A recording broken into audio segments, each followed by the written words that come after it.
এই পাকিস্তান যদি না থাকতো, এই রাজাকারের দেশ যদি না থাকতো, বাংলাদেশকে আজকে না বহুত আগে ইন্ডিয়া গিলে খেয়ে ফেলতো। শুধু একমাত্র পাকিস্তানের বয়ের কারণে বাংলাদেশকে এখনো ইন্ডিয়া কিছু করতে পারতেছে না।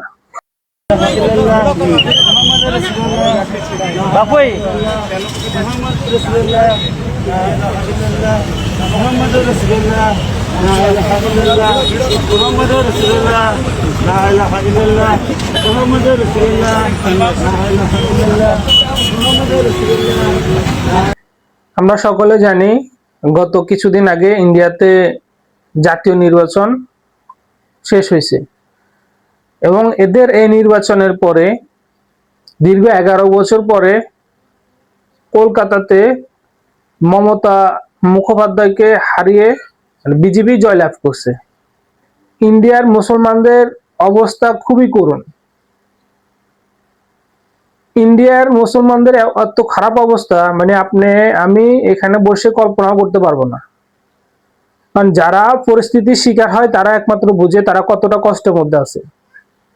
দেখেন, আমাদের বাংলাদেশে হিন্দু, মুসলিম, বৌদ্ধ, খ্রিস্টান সবাই মিলে আমরা কিন্তু বসবাস করি, কিন্তু এই দেশে কখনো বলতে পারবে না কেউ হিন্দুদের উপর আমরা মুসলিম যারা আছি তারা তো নির্যাতন করি, তাদের ধর্মীয় সালাতে যে আমরা আঘাত হানি, এটা কেউ বলতে পারবে না। এটা যে মুসলিম কান্ট্রি বাংলাদেশের, এই দেশে যে হিন্দুরা বসবাস করে, হিন্দুরা কখনো সেটা ফিলই করতে পারে না। কারণ তারা মুসলমানরা যেসব সুযোগ সুবিধা পায় তার চেয়ে ভালো সুযোগ সুবিধা হিন্দুরা পাচ্ছে।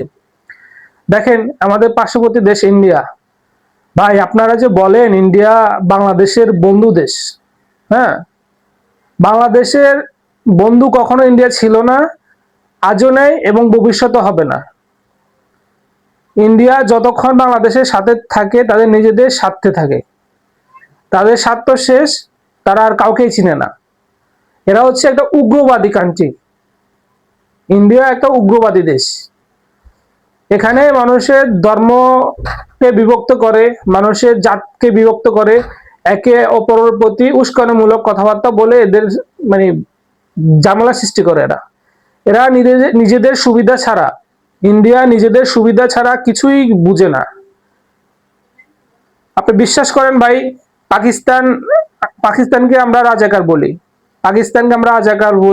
পাকিস্তান আমাদের সাথে বেইমানি করছে। হ্যাঁ, এটা সত্যি কথা যে পাকিস্তান আমাদের সাথে বেইমানি করছে, মানে তারা চাইছে যে পাকিস্তান আমাদের উপরে চাইছে যে শাসন করে তারা চলতে, তাই তো? এটা যেমন সত্যি কথা ভাই, এই বাংলাদেশকে ইন্ডিয়া গিলে খেত যদি পাকিস্তান না থাকতো। দেখেন, বাংলার শেষ নবাব সিরাজউদ্দৌলা, উনিও কিন্তু ভারত শাসন করে গেছেন। ভারতে কিন্তু মুসলমানরাই শাসন করছে কোনো এক সময়। ওই সময় কেউ বলতে পারবে না যে ভারতের কোনো হিন্দুর উপরে মুসলমানরা নির্যাতন চালাইছে বা নির্যাতন করছে, তাদেরকে খেতে দেয় নাই, বাড়িঘর ভাঙচুর করছে, তাদের নারীদেরকে উঠায় নিয়ে গেছে। বাংলাদেশে যেসব হিন্দু ভাই বোনেরা আছে, ইন্ডিয়ান অনেকে আছে, বাংলাদেশে আছে, বাংলাদেশেরও অনেক হিন্দু আছে, বাংলাদেশে চাকরি করে খেতে মানে সংসার চালাচ্ছে। তারা কখনো বলতে পারবে কোন মুসলিমরা তাদের উপরে নির্যাতন করা হয়েছে?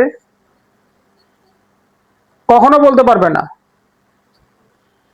এই পাকিস্তান যদি না থাকতো, এই রাজাকারের দেশ যদি না থাকতো, বাংলাদেশকে আজকে না বহুত আগে ইন্ডিয়া গিলে খেয়ে ফেলতো। শুধু একমাত্র পাকিস্তানের বয়ের কারণে বাংলাদেশকে এখনো ইন্ডিয়া কিছু করতে পারতেছে না।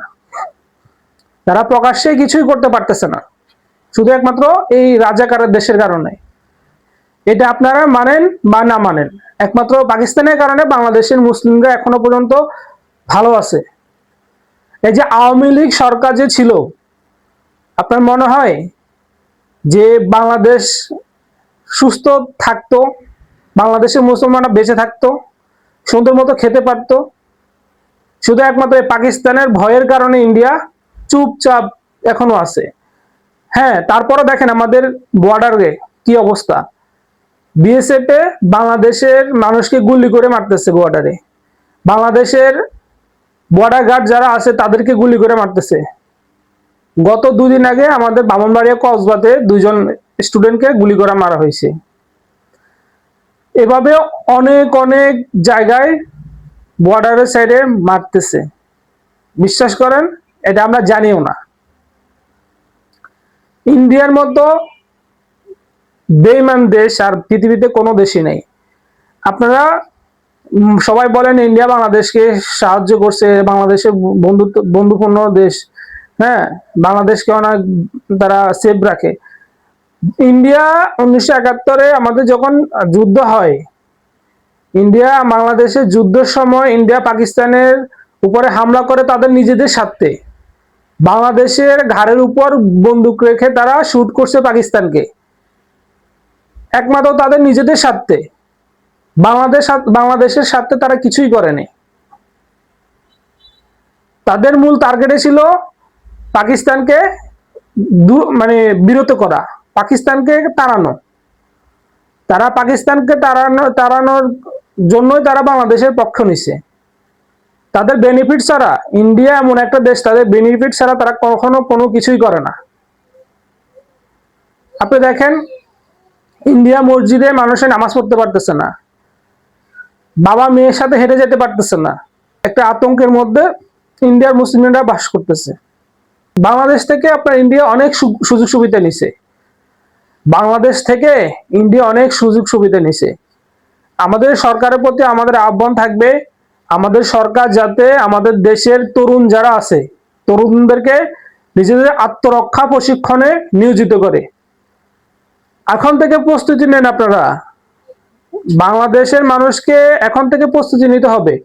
যদি নিজের দেশের মাটি রক্ষা করতে হয়, নিজের জন্মভূমি রক্ষা করতে হয়, তাহলে আপনাদেরকে এখনই প্রস্তুতি নিতে হবে। আর কিন্তু বেশি সময় নেই। ইন্ডিয়া যা শুরু করছে, দেখবেন আস্তে আস্তে বাংলাদেশের উপরে ওরা চাপায় বসতেছে। বাংলাদেশের সরকারকে এখনই আহ্বান জানাচ্ছি যে আমাদের হাদি ভাই একটা কথা বলছে যে ঘাস খেয়ে হলো অস্ত্র বানাও, অস্ত্র মজুত করো। দেশকে রক্ষা করার জন্য এখন অস্ত্র সামরিক বাহিনীকে শক্তিশালী করতে হবে আমাদেরকে। অন্তত আমাদের সরকার অবশ্যই এদিকে মনোযোগী হবে এবং আমাদের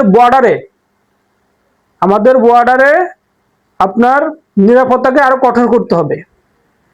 আমাদের বর্ডারে আরো নিরাপত্তা জোরদার করতে হবে। কারণ এরা খুবই ডেঞ্জারাস। ইন্ডিয়া এত ভালো ভালো ভালো দেশ না। ইন্ডিয়া হচ্ছে আপনার উগ্রবাদীদের একটা দেশ।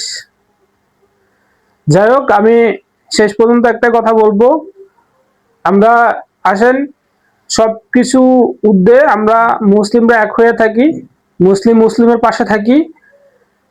সব বিভেদ ভুলে গিয়ে দেশ রক্ষার্থে আমরা সবাই একসাথে কাজ করব আশা করি। সবাই ভালো থাকবেন, সুস্থ থাকবেন, আর ভিডিওটা বেশি বেশি শেয়ার করে দিবেন। যে যেখানে আছেন, বিশেষ করে আমাদের বর্ডার অঞ্চলে যেসব ভাই ব্রাদার আছেন, আপনারা সবাই সাবধানে থাকবেন। হ্যাঁ, নিজেদের সাবধানতা বজায় রাখবেন, চলবেন। ভালো থাকবেন, সুস্থ থাকবেন। আর আপনাদের কার কি মতামত কমেন্ট বক্সে অবশ্যই জানাবেন। আর প্রথমবার যদি আমার চ্যানেলটা দেখে থাকেন, অবশ্যই সাবস্ক্রাইব করে সাথে থাকবেন। দেখা হবে পরবর্তী কোনো ভিডিওতে। আল্লাহ হাফিজ। মুসলমানের বর্ডারে পুশিং করার জন্য তারা প্রস্তুতি নেয়। আমরাও ভারতের অবৈধ যে হাজার হাজার মানুষ দেশে চাকরি করতেছেন, তাদেরকে বর্ডারে নিয়ে রেডি করব এবং আমরা গজওয়াতুল হিন্দের প্রস্তুতি নিয়ে যাব। এবং ইনশাল্লাহ এরা যেহেতু গোমূত্র, গরুর গোবর খায় এবং গরুর মূত্র খায়, এদের জ্ঞান বুদ্ধির সমস্যা। সেটা হলো কেন তারা বুঝে না ভারত কোথায়, সে কি পৃথিবীর বাহিরে? আজকে বাংলাদেশে 1 ইঞ্চি জায়গায় পা দিয়ে দেখুক, পাকিস্তান আর আফগানিস্তান অ্যাটাক শুরু হয়ে যাবে। পশ্চিম দিক থেকে তারা চলে আসবে দিল্লি পর্যন্ত। এবং চীন আমাদের বন্ধু শক্তি, তারা লাদাখ দখল করে তারাও অগ্রসর হবে। তখন ভারতের 20% শক্তি থাকবে, সামরিক শক্তি, আমাদের বাংলাদেশের সাথে লড়াই করার জন্য। সেটা আমাদের সাথে কুলাতে পারবে না। ইনশাআল্লাহ আমাদের প্রথম টার্গেট যদি